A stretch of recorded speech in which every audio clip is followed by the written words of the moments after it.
Que la lumière engendre toujours la lumière, éternellement la lumière. Je suis El Mancio Godson. Oui, c'est vrai, vous allez me dire que vous le savez déjà, mais il me plaît de vous le rappeler. Il me plaît de me présenter à nouveau, juste pour vous taquiner.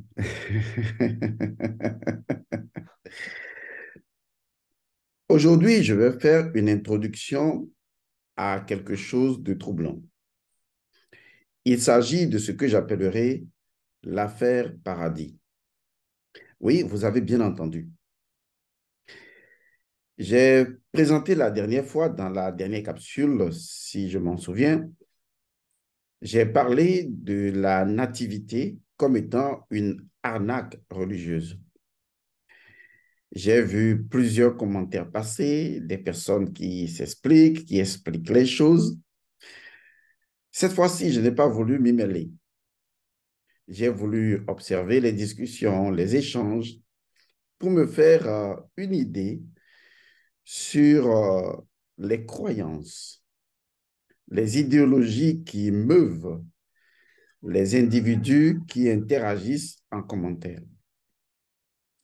Et je me rends compte que vraiment, s'il y a une phrase, un adage, une pensée philosophique ou une parole divine, dites ce que vous voulez, qui convienne à la situation, c'est bien celle-ci. Mon peuple périt faute de connaissance. Mais alors, on va se poser la question de savoir qu'est-ce que la connaissance? Parce que si mon peuple périt faute de connaissance, il faut évidemment, en toute honnêteté, identifier la connaissance qui ne fera pas périr le peuple.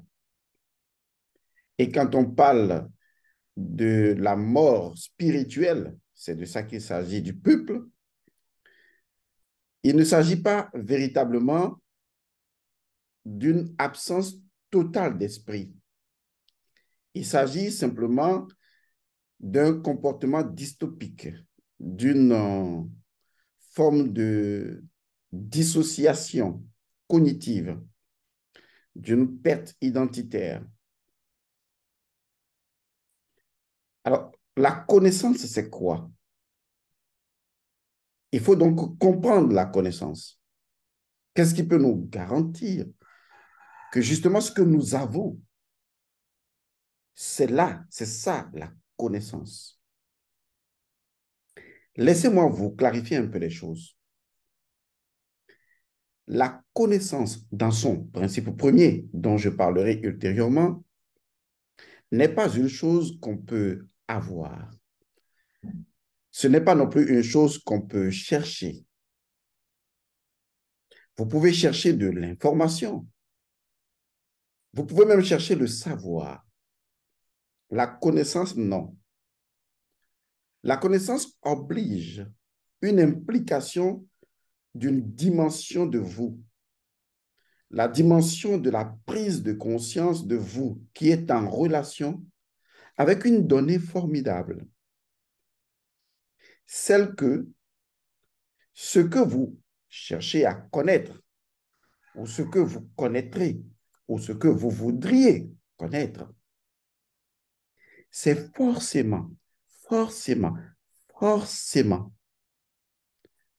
ce quelque chose que fondamentalement vous êtes. Il est impossible d'accéder à la connaissance d'une chose que vous n'êtes pas. La véritable connaissance, celle qui vous libère de la mort spirituelle, c'est celle-là qui fonde et se fonde sur la vérité, selon laquelle ce que vous aimeriez connaître, c'est principiellement quelque chose que vous êtes. Vous ne pouvez pas connaître quelque chose que vous n'êtes pas. Alors, une fois que cette base est clarifiée, on va dans la dimension de la connaissance, on se rend compte que si elle est la vérité incontestable, absolue, c'est qu'elle repose sur une donnée permanente. Cette donnée permanente, qu'on appelle la permanence des choses, c'est forcément, forcément le principe premier de la chose. Car c'est la seule réalité-vérité qui, en fait, est indestructible. C'est la seule réalité-vérité au-delà de laquelle, eh bien, c'est la seule vérité-réalité. Il faut que vous sachiez de quoi vous parlez vraiment. Je vais vous donner quelques exemples. Parce que ici, il ne s'agit pas de mettre en place une forme de doxologie. Il ne s'agit pas de mettre en place des opinions. Il ne s'agit pas de mettre ici en place une idéologie, aussi absurde, aussi finement, aussi bien présentée soit-elle. J'ai vu des gens parler de logique. Vous ne savez même pas ce que c'est que la logique. Vous êtes incapable de me dire ce qu'est la logique sans regarder dans le dictionnaire. Ici, il s'agit de se poser la question sur le principe premier d'une chose.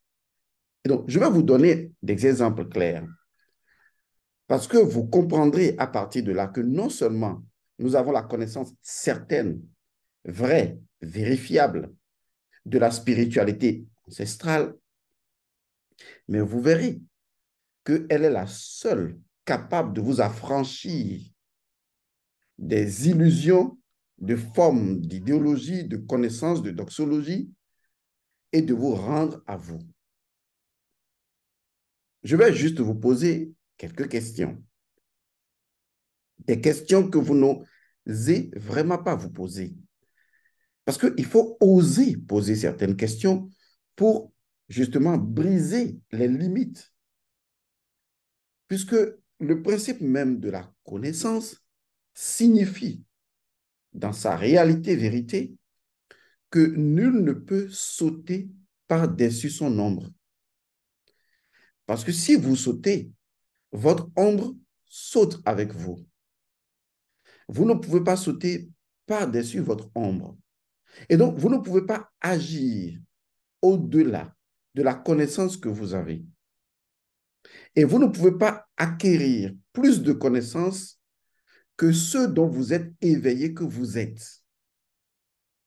Une fois que vous avez compris le jeu dans l'enjeu en jeu, vous pouvez faire le pas suivant. Et donc, je viens à la question. Tout est lié à la questionologie, la question, la quête, the quest.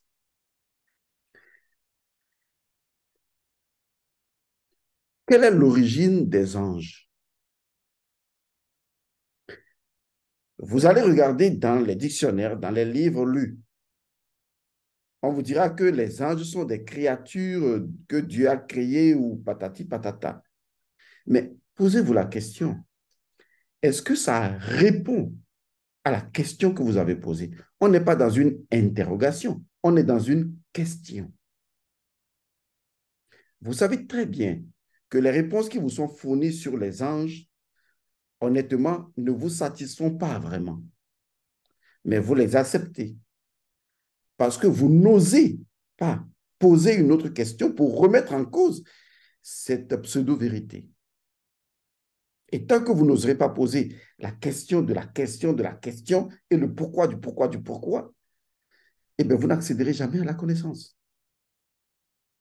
Et j'ai remarqué que quand les gens osent poser des questions, on pense qu'ils sont des diables, des démons. Je pose la question, quel est le principe premier qui codifie la vérité-réalité des anges? D'où viennent les anges?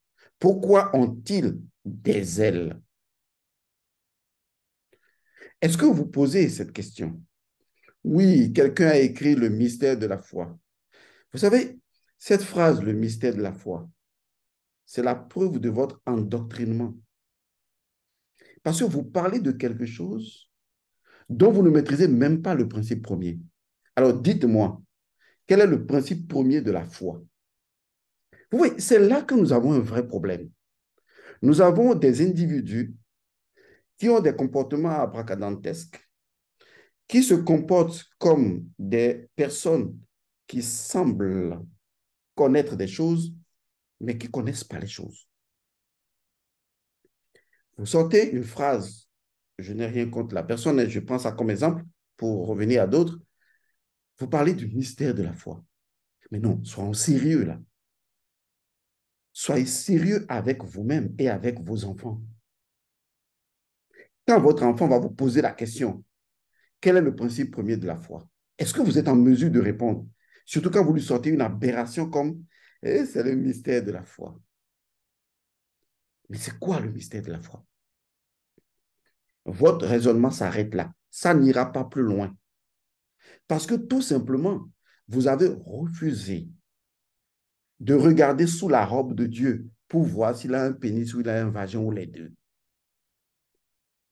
Parce que vous n'êtes pas en mesure de remettre en cause une forme de doxologie qui vous a été présentée depuis l'enfance et qui a détruit complètement votre capacité de remise en cause des choses. De peur d'être mal vu ou de ne pas être apprécié, vous voulez rester dans le mouvement. Honnêtement, je pose la question, quel est le principe premier des anges? Vous ne pouvez pas répondre à cette question. Je vous défie, vous ne pouvez pas. À moins que vous retournez dans vos livres chrétiens et vous me sortez, ou bien vous retournez à la Kaaba pour me sortir les aberrations les plus ubuesques qui puissent exister. C'est ce qu'on appelle la connaissance. Maîtriser le code premier, le principe premier d'une chose. Alors, quand je parle de la nativité comme étant une arnaque, c'est vrai, c'est une arnaque. Vous ne pouvez pas comprendre que c'est une arnaque parce que vous ne voulez pas oser poser la question, vous mettre à l'écart et vous regarder. Ça veut dire que vous ne voulez pas être à la fois observateur du spectateur, de l'acteur que vous êtes. Oui, c'est complexe. C'est la pyramide de la connaissance. Du moins, si vous voulez, le triangle de la connaissance. Je l'ai enseigné une fois à la BCAO, je l'ai enseigné une fois dans une banque de la place, je l'enseigne dans des formations, le triangle de la connaissance. C'est acteur, spectateur, observateur. Vous voyez, on l'appelle également la pyramide de la connaissance. Acteur, spectateur, observateur. Quel est le rôle de l'acteur? Quel est le rôle du spectateur? Et quel est le rôle de l'observateur? À quel moment je suis acteur? À quel moment je suis spectateur? À quel moment je suis spectateur de l'acteur? Et à quel moment je suis observateur et du spectateur et de l'acteur. Vous voyez, vous ne maîtrisez pas le mécanisme des choses. C'est ce que c'est-à-dire que c'est ce que je sais pas dire, je reproche, excusez-moi le mot, hein, je vais être un peu mal poli, c'est ce que je regrette et je reproche aux nègres. Comme le dirait une amie, cette forme de négrerie sans précédent qui caractérise la pensée africaine. Quand on fait quelque chose, on ne veut pas réfléchir en profondeur. On ne veut pas se poser les questions. On veut juste, voilà, c'est ça le problème. Faites attention parce que vous n'irez pas plus loin. Vous croirez en vous mentant à vous-même. Vous savez au fond que c'est faux, mais vous y adhérez. J'ai vu des gens écrire Jésus-Christ est le sauveur. Vous n'y croyez pas vous-même. Non, soyons sérieux. Parce que si c'était vraiment la vérité, vous ne la sortirez même pas. Mais c'est ça. C'est ce qui fait que toutes les religions veulent convaincre les autres parce qu'elles ne sont même pas sûres de ce qu'elles disent. Et ça, sur le plan psychologique, vous ne maîtrisez même pas le mécanisme psychologique mis en jeu. Donc, quand moi je fais mes capsules, je ne m'adresse pas à des idiots ni à des imbéciles. Je m'adresse à des gens qui ont de la matière. J'accepte les contradictions, mais je veux des gens intelligents. Je ne veux pas des, excusez-moi le terme, que je ne veux pas prononcer. Je veux des personnes intelligentes, des gens capables de dire, j'ai réfléchi, je trouve que ce que vous avez dit ne me convainc pas et je pose la question comme ça et je vais comme ça. Je voudrais que, vous voyez, ça fait de la conversation. Je ne détiens pas la connaissance absolue, absolument pas. D'ailleurs, je n'ai aucune connaissance dans mon crâne. Je connais une seule chose, les principes. C'est là que se trouve ma démarche.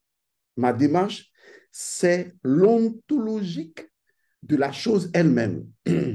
Car qu'est-ce qui peut être la vérité si ce n'est l'être-té de la chose dont je veux parler? En ce moment, ce n'est plus mon opinion qui est en jeu.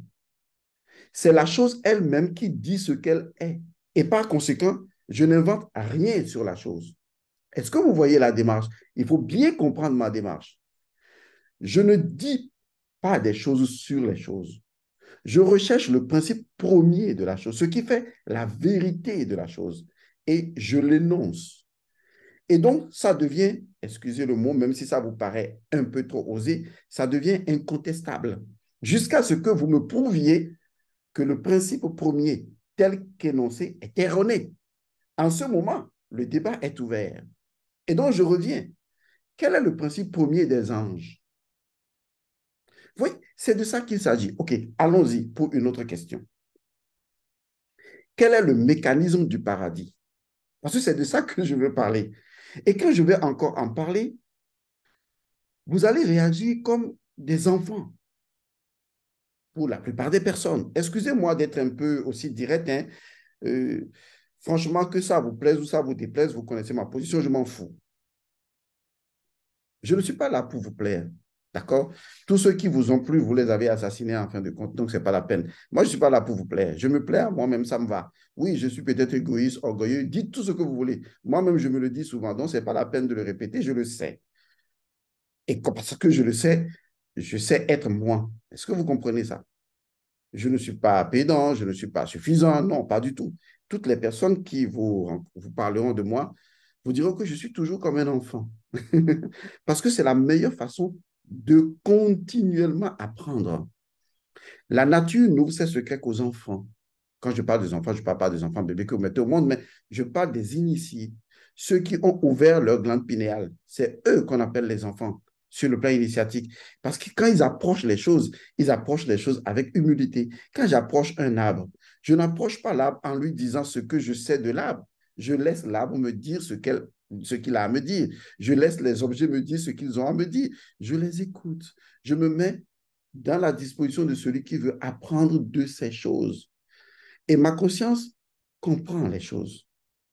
C'est ça l'humilité, pas s'agenouiller devant une statue. Non, arrêtez ces aberrations. Maintenant, laissez-moi vous dire, dites-moi, quel est le mécanisme du paradis? Le vrai problème de l'Africain, ce qui fait que les Africains suivent les religions importées, tout cela repose simplement sur une promesse. Une promesse selon laquelle, à la fin des temps d'un jugement hypothétique, ceux qui ont cru dans tel livre sacré ou dans tel prophète, eh bien, iront immanquablement au paradis. Les autres qui ne suivent pas en griffe Jésus, par exemple, eh bien, n'iront pas au paradis. Bon, écoutez-moi.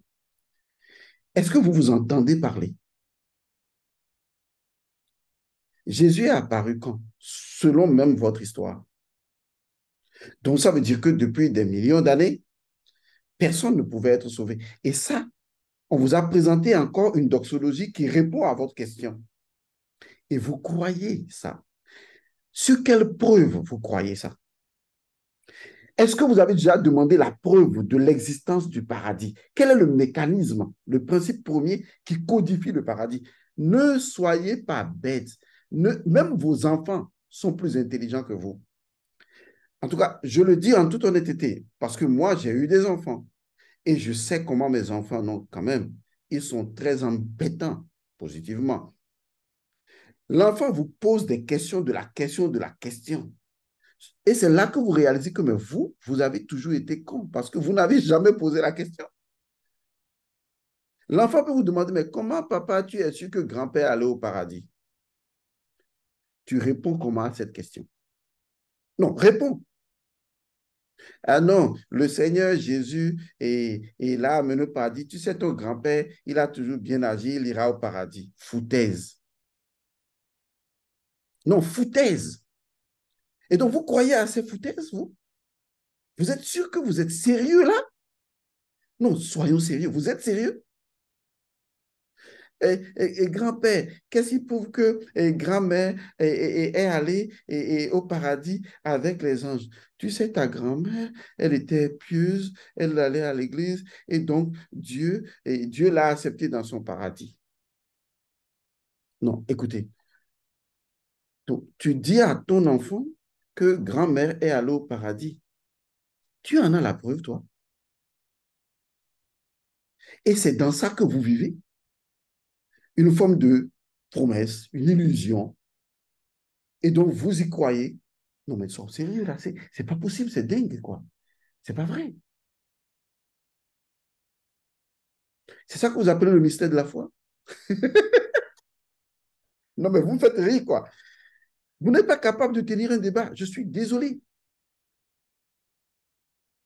Et après, vous allez commencer à tuer tous ceux qui veulent vous ouvrir les yeux. C'est comme ça que vous faites d'habitude. Mais ce n'est pas ça qui fait peur, en fait. Vous savez ce qui montre que vous êtes encore plus ignorant? Je vais vous dire ça. Lorsque vous tuez un Kalala, par exemple, vous en créez un millier d'autres. Oui, c'est ça le pouvoir de la connaissance. Vous ignorez également cela. Parce que selon la loi des mannes ancestrales, selon la loi du code ancestral, je vais vous le révéler cela, tout ce qui est semé et qui constitue une vitalité et une virilité, une fertilité, lorsque vous tuez une chose, vous amplifiez son pouvoir. C'est pour cette raison que la plupart de certains martyrs, lorsque vous les avez tués, certains hommes, vous avez amplifié leur pouvoir. Parce que c'est la loi de la nature, de la loi ancestrale. Lorsqu'une chose est fertile, lorsqu'une chose est virile, c'est ça le principe des mannes ancestrales, lorsqu'un être est fertile, lorsqu'un être est viril, le principe des mannes ancestrales, et lorsque vous tuez cela, vous tuez son corps. Parce que votre ignorance, c'est de dire, oh, si on tue maintenant, l'affaire est finie. Vous êtes bête de chez bête. Vous tuez la personne, c'est comme une graine. Elle meurt dans la terre. Mais elle pousse et elle nourrit des milliers de gens. Vous rendez service aux gens lorsque vous tuez quelqu'un qui est fertile et viril. En termes de spiritualité, vous rendez la personne fertile. Il faut que vous compreniez ça. Donc, vos histoires de menaces, de mort, machin, ça, c'est à la poubelle. On chie sur ça. Donc, ce n'est pas ça qui nous intéresse. Ce qui nous intéresse, c'est que vous ne savez même pas que la connaissance est inarrêtable. On ne peut pas l'arrêter. Ce n'est pas possible. Bon, revenons donc à ce que je disais tantôt. Et je vais vous poser la question. Quel est le principe premier du mécanisme du paradis? À quel moment, en tant qu'adulte, aux cheveux blancs, que vous êtes là et qui m'écoutez en ce moment, ne voyez en moi aucun acte d'impolitesse. Non, je veux juste être précis dans ce que je dis. À quel moment vous avez demandé à vos parents, aux parents de vos parents qui vous amenaient à l'église, à quel moment vous leur avez posé la question, papa, maman, quel est le mécanisme scientifique, je pèse mes mots, scientifique, qui permettent justement de vérifier que non seulement le paradis existe, mais que lorsqu'un parent décède, il y va. Parce que le vrai problème du nègre est à ce niveau. Le nègre rencontre une religion qui lui vend une illusion sans preuve. Et il veut y croire. Parce qu'en réalité, il n'a rien d'autre à foutre. Et quand il croit, il veut qu'à partir de sa simple croyance, il accède à la vérité de la chose. Alors que, en fait, il ne sait même pas quelle est la vérité de la chose. Voilà comment vous fonctionnez. C'est pour cette raison que moi, je ne fais pas de guerre entre les gens. Je fais la guerre aux esprits. Je fais la guerre des consciences. Je vais vous torpiller les consciences jusqu'à quel point que vous allez vous-même réaliser la vérité. Je vais vous rendre fou. Si fou que soit vous quittez la chaîne, soit vous acceptez d'être psychédéliquement fou. Et ça, je suis sérieux là-dessus. Dites-moi, quel est le mécanisme, quel est le principe premier du mécanisme du paradis? Parce que si on s'entend là-dessus, je vais vous assurer une chose, tous les Africains vont quitter les religions. Parce que la seule chose ou l'une des choses fondamentales qui pousse les Africains à aller dans les religions importées, c'est la garantie que par l'action d'un sauveur ou des écritures sacrées ou de je ne sais quoi, à la fin de leur vie, ils iront au paradis. Et la preuve se fait. Quand ils meurent, on envoie leur corps à l'église, on fait les machins et tout, et les gens rentrent chez eux en disant, il est allé au paradis. Oui, c'est vrai, sans preuve, sans aucune maîtrise du mécanisme, du principe premier du mécanisme du paradis. Est-ce que vous savez que ce sont nos ancêtres qui ont inventé, je reviens à ce mot, le paradis, qui ont pour la première fois ouvert la conscience de l'humanité sur la vérité de l'existence du paradis. Et, tenez-vous bien, une preuve scientifique de l'existence du paradis. Les religions importées n'accepteront jamais la preuve scientifique. Elles resteront dans des comportements flous, dans un mystère de la foi. C'est ce que vous aimez, un peu de mystère, quoi. Pour faire ma petite journée, ma petite tasse de café, je bois un peu de mystère de la foi, je bois un peu de mystère de la foi, je bois un peu de mystère de la foi. Vous dégringolez ainsi votre conscience. C'est pour cette raison que j'ai dit, quand vous ne connaissez pas le principe premier de la nativité, comme étant le principe premier de votre propre naissance, la religion vous enlève votre autorité de conscience et l'envoie vers un hypothétique sauveur qui en réalité ne vous sauvera jamais. Vous pouvez ne pas me croire. Je ne vous demande pas de croire. C'est pour cette raison que je vous demande, est-ce que vous avez vérifié de façon scientifique qu'après votre mort, vous rencontrez un Jésus qui vous accepte dans son paradis? Ça ne risque pas d'arriver. Oui, dites oui, ça va arriver, que je vous croyais. Oui, c'est bon.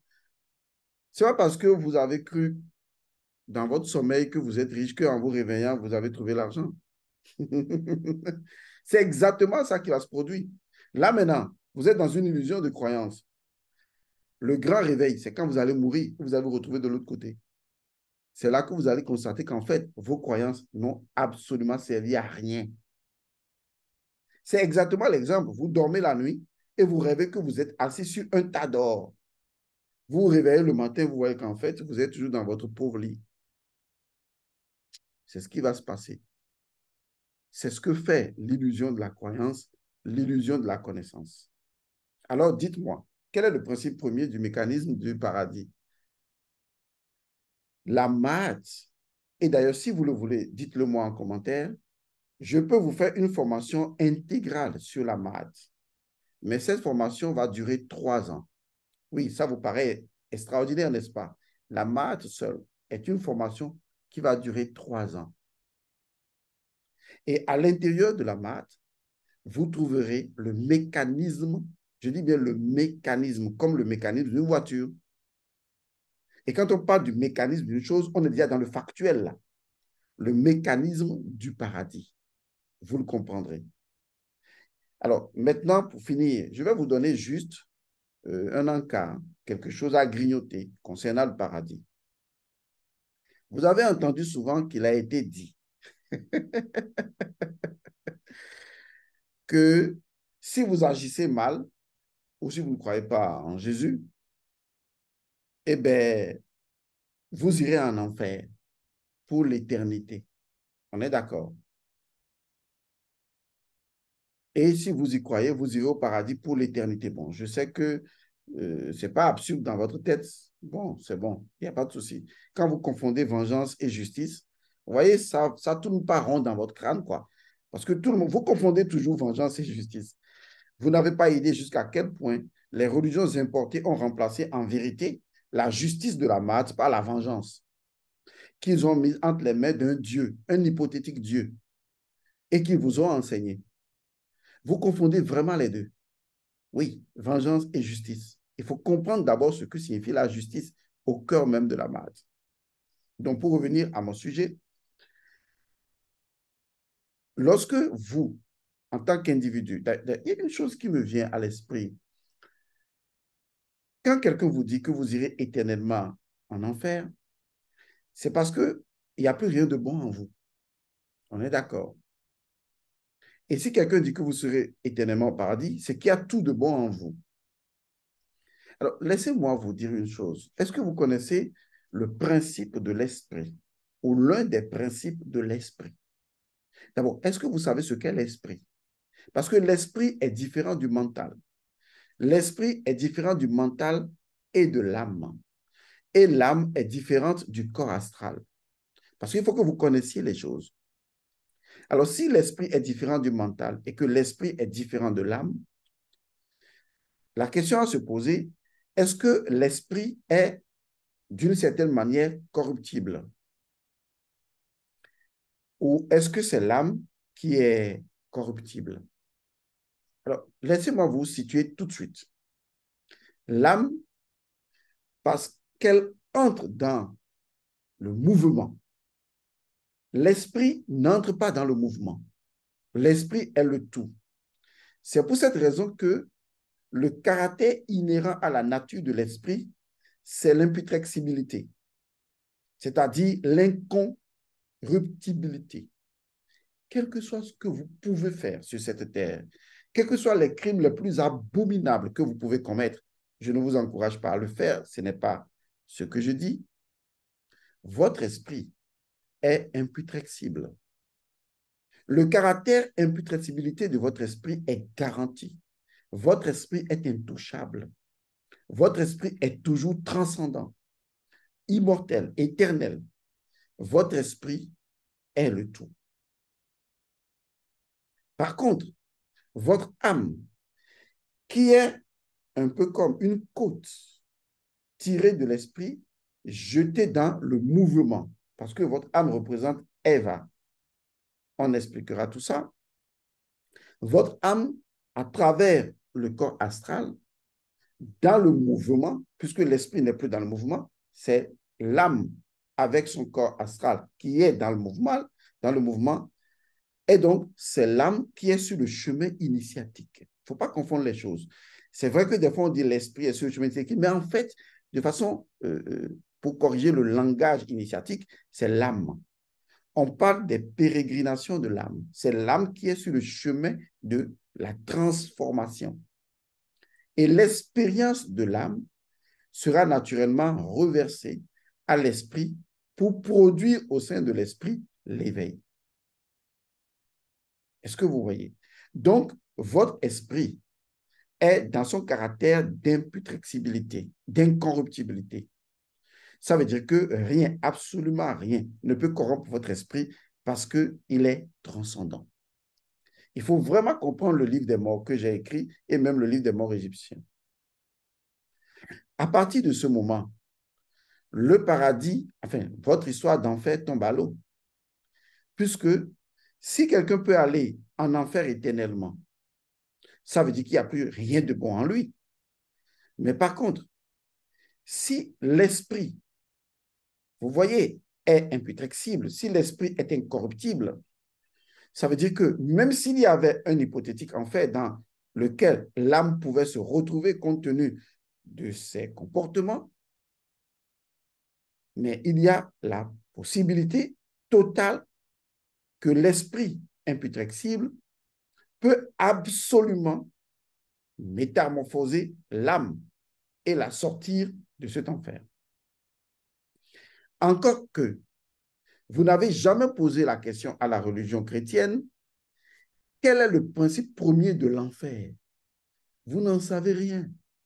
D'où vient l'enfer? Ce sont nos ancêtres qui ont parlé pour la première fois de l'enfer. Dites-moi, quel est le principe premier de l'enfer? Vous ne maîtrisez pas le principe premier des choses et vous parlez de connaissance. Soyez sérieux avec vous-même. Honnêtement, soyez sérieux avec vous-même. Donc, le caractère imputrexible de l'esprit fait que la nature fondamentale de l'esprit, qui est la lumière fondamentale, permet toujours à l'esprit de sauver l'âme, quelles que soient les situations dans lesquelles l'âme peut se trouver. Et cela, le tout, Umaou, Umbamaou, a mis en place un mécanisme intelligent du paradis qui fait qu'en réalité, vous n'avez pas besoin, et ça je suis très sérieux là-dessus, vous n'avez pas besoin des écritures d'une religion, des sauveurs de quelque religion ou de toute promesse faite par une religion. Vous n'avez besoin de rien de tout ça avant d'aller au paradis. Je vous assure, le paradis correspond tout simplement à un mécanisme qu'il faut connaître, maîtriser. Et inévitablement, je vous assure, vous irez au paradis par le fait de l'imputrexibilité de l'esprit. Donc, je reviens au fait que on vous vend un titre foncier qui vous appartient déjà. Et c'est ça le mensonge, c'est ça l'arnaque.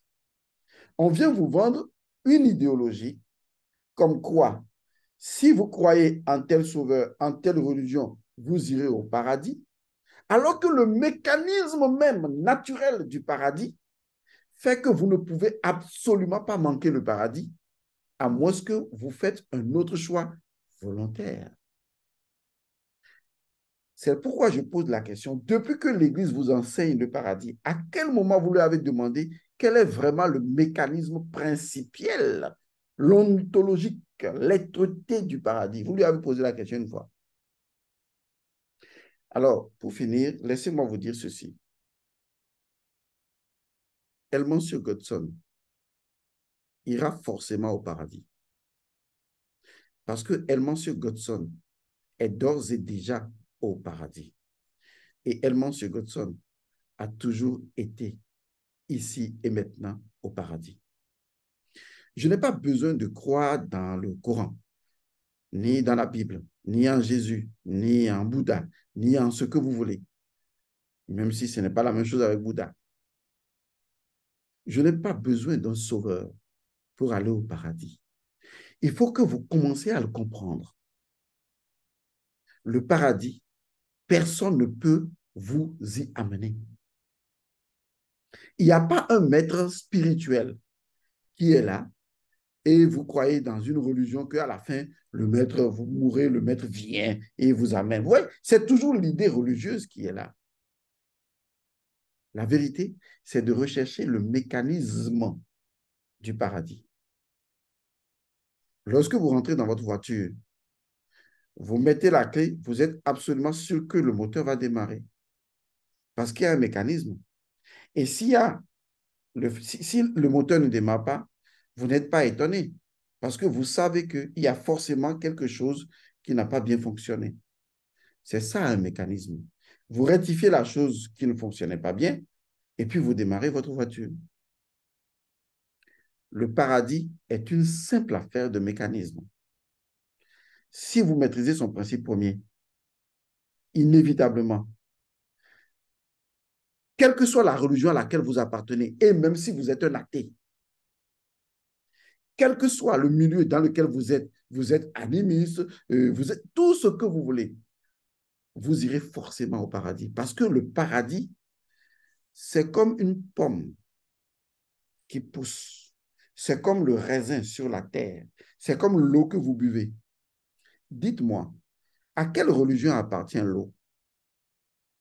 À quelle religion appartient l'air? À quelle religion appartient la chaleur du soleil? À quelle religion appartient la terre? Est-ce que le musulman dira le maïs est musulman? Ou est-ce que le chrétien dira que justement le raisin est chrétien? Ou bien est-ce que le bouddhiste dira que non, attendez, je vais vous dire la vérité, parce que justement, la papaye est bouddhiste. Est-ce que c'est ce que vous pensez? Et si les choses en dehors des religions possédaient un mécanisme qui leur est propre, ce n'est pas parce que le prêtre utilise le vin à l'église que le raisin est chrétien. Non, mais vous êtes con ou quoi? Et ce n'est pas parce que l'islam va utiliser un fruit particulier dans la religion musulmane que ce fruit devient musulman. Et ce n'est pas parce que Monsieur Godson va utiliser un fruit dans son école que ce fruit appartient. Non, soyons sérieux là. Alors, la question est là. À quelle religion appartient le paradis? Répondez à la question. Ben, si vous répondez à la question, à quelle religion appartient la mangue et le manguier? À quelle religion appartient la papaye et le papayer? À quelle religion appartient l'eau que vous buvez? À quelle religion appartient l'air que vous respirez? Si vous répondez à cette question, alors là, le débat est clos. Mais si aucun de ces éléments n'appartient à une religion, alors on revient à la question. À quelle religion appartient le paradis? Et si, en vérité, le paradis n'appartient à aucune religion, ça veut dire que, justement, le paradis est un mécanisme. Les religions se sont appropriées ce mécanisme et l'ont rénové pour prendre au piège vos consciences. Et si vous arrêtiez de croire à l'approche des religions du paradis et de l'enfer, pourquoi pas, et que vous décidez de chercher le mécanisme principiel du paradis et de l'enfer, en dehors des religions, comme lorsqu'un scientifique veut faire une expérience, il ne dit pas, écoute, la papaye, elle est chrétienne et je vais l'analyser dans mon laboratoire comme une papaye chrétienne. Ça ne va pas là. Oui, l'eau, eh ben, je vais prendre l'eau et je vais analyser scientifiquement l'eau comme une eau musulmane. Quel scientifique intelligent fait ça?